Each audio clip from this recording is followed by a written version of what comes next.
ಯಾವ ದಿನ ಹುಟ್ಟಿದ್ದು? ಚೈತ್ರ ಶುದ್ಧ ನವಮಿ. ಇವತ್ತು ಏನಿವತ್ತು ತಿಥಿ? ನವಮಿ ತಿಥಿ. ಇವತ್ತು ನವಮಿ ತಿಥಿ, ಅವತ್ತಿನ ದಿನನೂ ನವಮಿ ತಿಥಿ. ಆದರೆ ಅವ್ರಿಗೆ ಗೊತ್ತಿಲ್ಲ ಈ ವಿಚಾರ, ನಾನು ನವಮಿ ದಿನ ಇಟ್ಟಿದ್ದೀನಿ ಅನ್ನೋದು ಅವ್ರಿಗೆ ಗೊತ್ತಿಲ್ಲ. ಅವ್ರು ಯಾರತ್ರನ್ನು ಕೇಳಲೂ ಇಲ್ಲ. ಅವರೇ ನಿರ್ಧಾರ ಮಾಡೋರು, ಮಾಡೋಣ, ಎಲ್ಲ ಹೆಣ್ಮಕ್ಳನ್ನ ಸೇರಿಸಿ, ಎಲ್ಲ ತಾಯಂದ್ರನ್ನು ಸೇರಿಸಿ, ಎಲ್ಲ ಮಹಿಳೆಯರನ್ನು ಸೇರಿಸಿ ಈ ಕಾರ್ಯಕ್ರಮ ಮಾಡೋಣ ಅಂತ ಅವರೇ ನಿರ್ಧಾರ ಮಾಡೋದು. ಆ ನಿರ್ಧಾರ ಮಾಡಿದ್ಮೇಲೆ ಅವ್ರು ಯಾರನ್ನೂ ಕೇಳಲಿಲ್ಲ, ಅವ್ರ ಮನ್ಸಿಗೆ ಬಂತು ಮಾಡಿದ್ರು. ಆದರೆ ಮಾಡಿರುವಂಥ ದಿನ ಇವಾಗ ನಾನು ಕೂತ್ಕೊಂಡು ಸಂಕಲ್ಪ ಮಾಡ್ಬೇಕಾದ್ರೆ ನನ್ನ ತಲೆಗೆ ಹೊಳೆದಿದ್ದು, ಅಯ್ಯೋ ಇವತ್ತು ನವಮಿ ಅಲ್ವಾ ಅನ್ನೋದು. ಹಾಗಾಗಿ ಇದು ನಿಜವಾಗ್ಲೂ ಸತ್ಯ, ಖಂಡಿತವಾಗ್ಲೂ ಅವ್ರು ಯಾರನ್ನೂ ಕೇಳಿಲ್ಲ ನನ್ನ ಪ್ರಕಾರ. ಆಯ್ತಲ್ಲ, ಮಾಡೋಣ ಅಂತ ಅವ್ರ ಮನ್ಸಿಗೆ ಬಂದಿದೆ, ಅವರು ಮಾಡಿದ್ದಾರೆ. ಇದು ಹೇಗೆ ಒಂದಕ್ಕೊಂದು ಕನೆಕ್ಟ್ ಆಗತ್ತೆ ಅನ್ನೋದಕ್ಕೋಸ್ಕರ ನಾನು ಈ ಮಾತನ್ನ ಹೇಳ್ತಾ ಇದ್ದೀನಿ. ಹಾಗಾಗಿ ಭಗವಂತನಿಗೆ ಈ ದಿನನೇ ಮಾಡಿಸ್ಕೋಬೇಕು. ಆ ಹನುಮನಿಗೂ ಕೂಡ ಇಚ್ಛೆ ಇದೆ. ಆ ತಾಯಿ ಅಂದ್ರೆ ಏನಾದ್ರು ಹನುಮಾನ್ ಚಾಲಿಸ ಪಠನೆ ಮಾಡೋ ಹಾಗಿದ್ರೆ ನವಮಿ ದಿನನೇ ಶುರು ಮಾಡಲಿ ಅಂತ ಹೇಳಿ, ಹಾಗಾಗಿ ಈ ದಿನನೇ ಶುರು ಮಾಡಿಸಿದ್ದಾನೆ. ಎಷ್ಟೋ ಜನ ಹೇಳಿದ್ರು, ಸ್ವಾಮಿ ನಾಳೆ ಶನಿವಾರ ಇತ್ತು, ನಾಳೆ ಮಾಡ್ಬೋದಿತ್ತಲ್ಲ ಅಂತ ನನ್ನ ಹತ್ರನೇ ಬಂದು ಕೇಳಿದ್ರು. ಆಯ್ತಲ್ಲ, ಆದರೆ ಅವ್ರ ಮನ್ಸಿಗೆ ಬಂದಿತ್ತು. ನೋಡಿ, ಇವತ್ತಿನ ದಿನದ ವಿಶೇಷ ಇದು. ಹಾಗಾಗಿ ಆ ಭಗವಂತನ ಎಲ್ಲರೂ ಕೂಡ ಸ್ಮರಣೆ ಮಾಡಿ, ಆ ರಾಮ ಮತ್ತು ಆಂಜನೇಯ ಯಾವತ್ತೂ ಪ್ರಾರ್ಥನೆಯನ್ನು ಮಾಡಬೇಕು.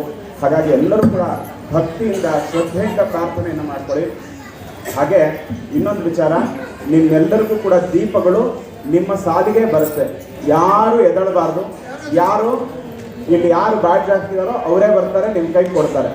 ಹಾಗಾಗಿ ನಿಮ್ಮ ಸ್ಲಿಪ್ಗಳನ್ನ ಕೈಯಲ್ಲಿ ಇಟ್ಕೊಂಡಿರಿ, ಅವರೇ ಬಂದು ನಿಧಾನಕ್ಕೆ ಕೊಡ್ತಾರೆ. ಯಾರು ಗಲಿಬಿಲಿ ಮಾಡಬಾರ್ದು, ಯಾವುದಕ್ಕೂ ತೊಂದರೆ ಮಾಡಬಾರ್ದು. ಇವತ್ತಿನ ದಿನ ನಮ್ಮ ದೇವಸ್ಥಾನದಲ್ಲಿ ಎಷ್ಟು ಶಿಸ್ತು ಇರುತ್ತೆ ಅಂತಂದರೆ, ಶಿಸ್ತಿಗೆ ಮೊದಲ ಗುರು ಯಾರು ಗೊತ್ತಾ ನಿಮ್ಗೇನಾರೋ? ಶಿಸ್ತಿಗೆ ಮೊದಲ ಗುರು ಹನುಮ. ಅವನು 5 ಗಂಟೆಗೆ ಅಂದರೆ 5 ಗಂಟೆಗೆ ಎದ್ದು ನಿತ್ಯ ರಾಮ ಭಜನೆ ಮಾಡ್ತಾನೆ. 3 ಗಂಟೆಗೆ ಎದ್ದೇಳಬೇಕು ಅಂದರೆ 3 ಗಂಟೆಗೆ ಎದ್ದು ಮಾಡ್ತಾನೆ. ನಾವೆಲ್ಲ ಏನು ಮಾಡ್ತೀವಿ, ಅಲಾರಾಮ್ ಇಟ್ಕೊಂಡಿರ್ತೀವಿ 5 ಗಂಟೆಗೆ ಎದ್ಬಿಡೋಣ ಅಂತ. 5:15ಗೆ, 5:45ಗೆ, 6 ಗಂಟೆಗೆ, 9 ಗಂಟೆಗೆ ಎದ್ದೇಳೋರಿದ್ದೀವಿ ಕೆಲವರು. ಇದರಲ್ಲೇ ಯಾರ್ಯಾರು ಅಂತ ಅವರವರೇ ನೋಡ್ಕೊಳ್ಳಿ. ಹಾಗಾಗಿ ಶಿಸ್ತು ಬರಬೇಕು ಅಂದರೆ ಮೊದಲು ಹನುಮನ ಪ್ರಾರ್ಥನೆಯನ್ನು ಮಾಡಬೇಕು.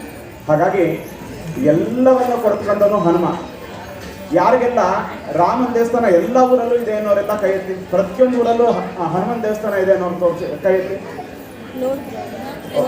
ಯಾರ ಊರಿನಲ್ಲಿ ಹನುಮನ್ ದೇವಸ್ಥಾನನೇ ಇಲ್ಲಪ್ಪ ಅನ್ನೋರು ಕೈ ಎತ್ತಿ. ಹೌದಾ? ರಾಮನ ದೇವಸ್ಥಾನ ಎಲ್ಲಿ ಬೇಕಾದ್ರೂ ಇಲ್ಲೇ ಇರ್ಬೋದು, ಆದರೆ ಹನುಮನ ದೇವಸ್ಥಾನನ ಪ್ರತಿ ಊರಿನ ಹೊರಗಡೆ ಸ್ಥಾಪನೆ ಮಾಡ್ತಾ ಇದ್ರು. ಕಾರಣ ಏನಕ್ಕೆ ಗೊತ್ತಾ?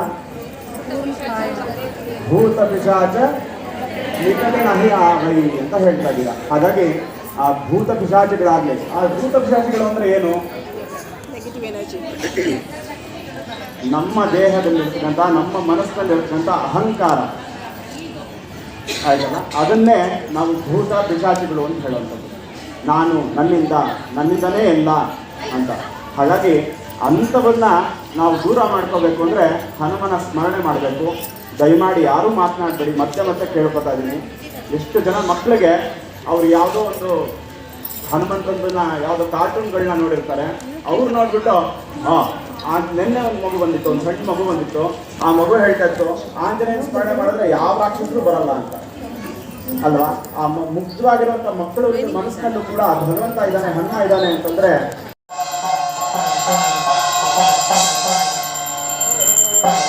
ಏಕಾದೀಪಂ ದರ್ಶಯಾಮಿ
बोलो श्री रामचंद्र भगवान की, बोलो श्री रामचंद्र भगवान की।